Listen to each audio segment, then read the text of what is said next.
สาธารณรัฐประชาธิปไตยประชาชนลาวสันติภาพเอกราชประชาธิปไตยเอกภาพวัฒนถาวรนายกรัฐมนตรีเลขที่18/นย.นครหลวงเวียงจันทน์วันที่1เดือน6 2016คำสั่งว่าด้วยการกวดคืนราคาไฟฟ้าและแก้ไขความเดือดร้อนของผู้ใช้ไฟฟ้าถึงท่านรัฐมนตรีกระทรวงพลังงานและบ่แฮคณะอำนวยการบริษัทไฟฟ้าลาวอิงตามกฎหมายว่าด้วยรัฐ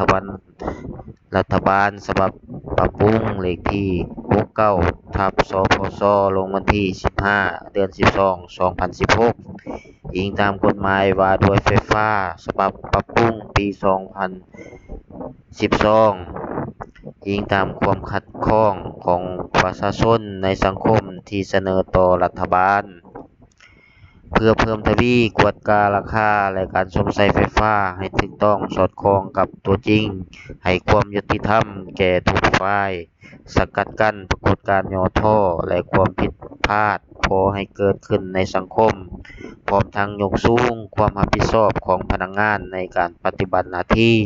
อยู่คงเขตการบริการไฟฟ้าให้สูงขึ้นนายกรัฐมนตรีแห่งสปป.ลาวออกคำสั่ง 1. ให้กระทรวงพลังงานและบ่แฮ่อธิบายและยั่งยืนคืนนโยบายที่ถูกต้อง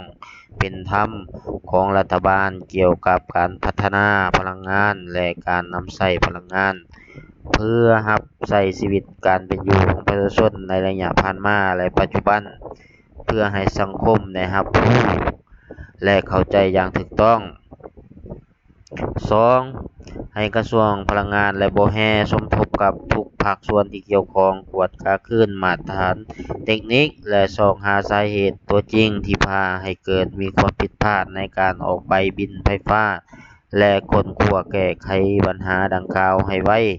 บิลไฟฟ้าใดที่บ่ถูกต้องให้แก้ไขและส่งเงินคืนหรือรักษาไว้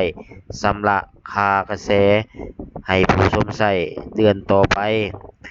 ให้กระทรวงพลังงานและบ่แฮ่ชี้นำบริษัทไฟฟ้าลาวกวดคืนการปฏิบัติหน้าที่ของพนักงานที่เกี่ยวข้องศึกษาอบรมและปฏิบัติวินัยต่อผู้กระทำผิดตามระเบียบกฎหมาย